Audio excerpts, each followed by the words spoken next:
दोस्तों आप सभी का स्वागत है हमारे YouTube channel mental for education पे। दोस्तों आज के इस वीडियो में हम लोग कवर करने वाले हैं साइंस यानी विज्ञान के बारे में। दोस्तों विज्ञान से जुड़े हुए टॉप 30 सिलेक्टेड प्रश्न को कवर कराएंगे जो आपके आने वाले सभी एग्जामों के लिए बहुत ही महत्वपूर्ण होगा। तो आप इस वीडियो को एंड तक देखें। दोस्तों इसमें दिया गया डाटा आपको दिल से पसंद आए तो एक लाइक और एक सब्सक्राइब जरूर करके जाइएगा। चलिए दोस्तों आज के सेशन का हम लोग क्वेश्चन देख लेते हैं। तो हमारा पहला क्वेश्चन है दोस्तों, स्टेनलेस स्टील तैयार करने के लिए लोहे के साथ कौन सी महत्वपूर्ण धातु उपयोग में लाई जाती है। तो दोस्तों स्टेनलेस स्टील बनाने के लिए लोहे के साथ एल्युमिनियम को मिलाया जाता है। ठीक है, एल्युमिनियम, ये ऑप्शन बिल्कुल सही हो जाएगा, एल्युमिनियम। तो इसे आप याद रखिएगा। अगला प्रश्न है, लोहे को इस्पात में बदलने के लिए कौन सी धातु मिलाई जाती है। तो दोस्तों लोहे को इस्पात में बदलने के लिए उसमें निकेल मिलाया जाता है। डी ऑप्शन बिल्कुल सही हो जाएगा, निकेल। तो इसे आप याद रखिएगा। अगला प्रश्न है, लोहे का शुद्ध रूप क्या है। तो दोस्तों लोहे का जो शुद्ध रूप है वो है दोस्तों पिटवा लोहा। बी ऑप्शन बिल्कुल सही हो जाएगा, पिटवा लोहा। तो इसे आप याद रखिएगा। अगला प्रश्न है, जंग रहित लोहा बनाने में प्रयुक्त महत्वपूर्ण धातु है। तो दोस्तों जंग रहित लोहा बनाने में महत्वपूर्ण धातु क्रोमियम है। ठीक है, सी ऑप्शन बिल्कुल सही हो जाएगा, क्रोमियम। तो इसे भी आप याद रखिएगा। अगला प्रश्न है, जंग लगने पर लोहे का भार क्या होता है। तो दोस्तों जंग लगने पर लोहे का भार बढ़ जाता है। ठीक है, ये ऑप्शन बिल्कुल सही हो जाएगा, बढ़ जाता है। तो इसे भी आप याद रखिएगा।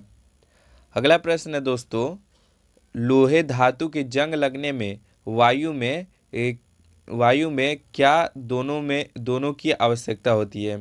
तो दोस्तों लोहे धातु के जंग लगने के लिए वायु में ऑक्सीजन और नमी का होना बहुत ही आवश्यक है, जिससे लोहे पर जंग लगता है। ये दोनों ऑक्सीजन और नमी के कारण ही जंग लगता है। बी ऑप्शन बिल्कुल सही हो जाएगा, ऑक्सीजन और नमी।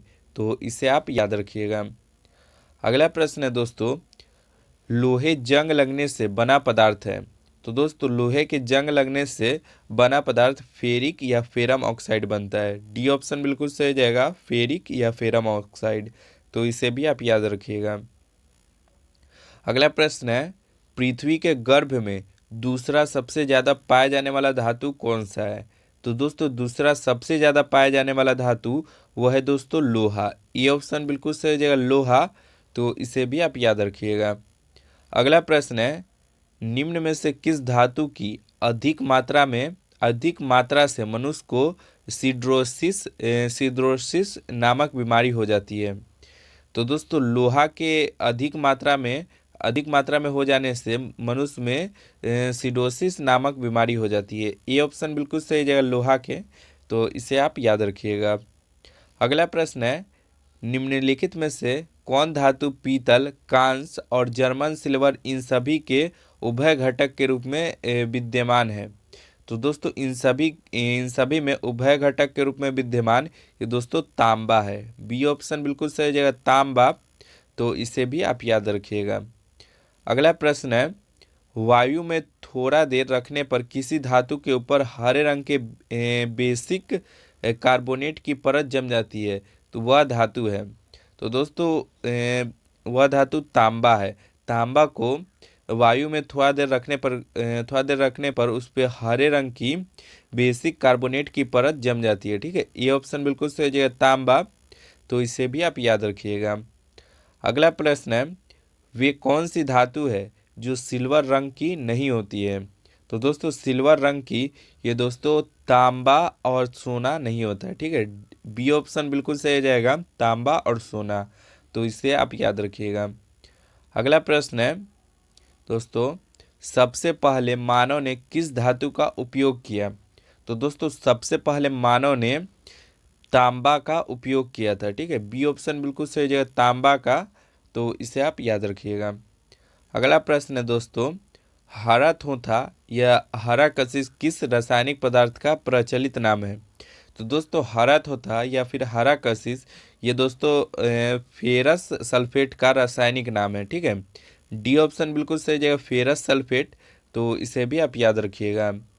अगला प्रश्न है दोस्तों, किस पदार्थ के लगाने से कटे स्थान से रक्त का बहाना रुक जाता है? तो दोस्तों फेरिक क्लोराइड को लगाने से कटे स्थान से रक्त का बहाना रुक जाता है। ठीक है, सी ऑप्शन बिल्कुल सही हो जाएगा, तो इसे आप याद रखिएगा। अगला प्रश्न है दोस्तों, अयस्क को जंग लगने से रोकने के लिए कौन सी प्रक्रिया लाभकारी नहीं है? तो दोस्तों अयस्क को जंग लगने से रोकने के लिए अनिलय ये अभी लाभकारी नहीं होगा। ठीक है, ये ऑप्शन बिल्कुल सही हो जाएगा, अनिलय, तो इसे आप याद रखिएगा। अगला प्रश्न है, निम्नलिखित में से कौन सा पदार्थ सर्वाधिक प्रत्यास्थ है?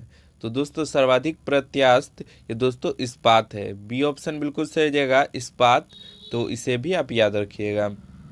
अगला प्रश्न है दोस्तों, स्टील की कठोरता प्रदान करने के लिए मिलाई जाती है। तो दोस्तों स्टील की कठोरता को प्रदान करने के लिए उसमें मैग्नीज की मात्रा मिलाया जाता है। ठीक है, बी ऑप्शन बिल्कुल सही जगह मैग्नीज, तो इसे भी आप याद रखिएगा। अगला प्रश्न है दोस्तों, वाटर टैंक में शैवाल को नष्ट करने के लिए किस रासायनिक का प्रयोग किया जाता है?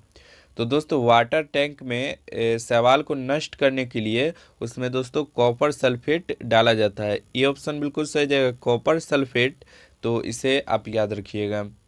अगला प्रश्न है दोस्तों, नीला थोथा है।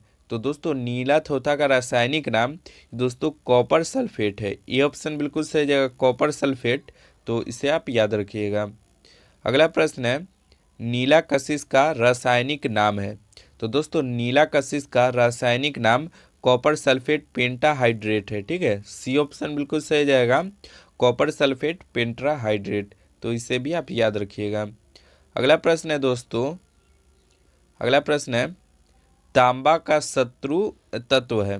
तो दोस्तों तांबा का शत्रु तत्व गंधक है। ये ऑप्शन बिल्कुल सही जाएगा, गंधक, तो इसे आप याद रखिएगा। अगला प्रश्न है, मानव शरीर में तांबा धातु की मात्रा की वृद्धि होने से कौन सी बीमारी होती है? तो दोस्तों मानव शरीर में तांबा की वृद्धि होने से विल्सन की बीमारी उत्पन्न होती है। डी ऑप्शन बिल्कुल सही जगह विल्सन, तो इसे आप याद रखिएगा। अगला प्रश्न है, सोने के आभूषण बनाते समय उसमें कौन सी धातु मिलाई जाती है?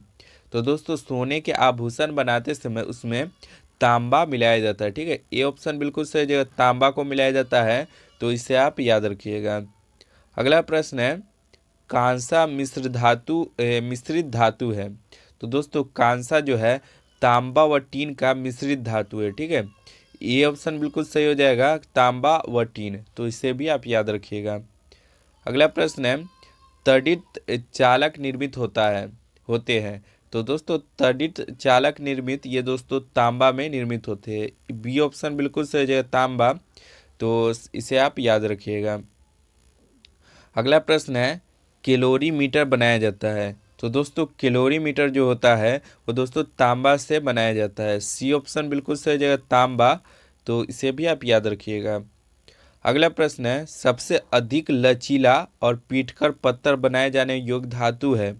तो दोस्तों सबसे अधिक लचीला और पीटकर पत्थर बनाए जाने वाले योग्य धातु ये दोस्तों सोना है। ये ऑप्शन बिल्कुल सही जगह सोना, तो इसे भी आप याद रखिएगा। अगला प्रश्न है, निम्न में से कौन सी धातु स्वतंत्र अवस्था में पाई जाती है? तो दोस्तों स्वतंत्र अवस्था में सोना पाया जाता है। ठीक है, ये ऑप्शन बिल्कुल सही जगह सोना, तो इसे आप याद रखिएगा। दोस्तों ये था हमारा टॉप 30 क्वेश्चन। आपको वीडियो कैसा लगा कमेंट करके ज़रूर बताएं, और दोस्तों आपका स्कोर कितना रहा 30 में से ये भी कमेंट करके बताएं। मिलते हैं दोस्तों नेक्स्ट वीडियो में, आज के लिए इतना ही। जय हिंद जय भारत दोस्तों।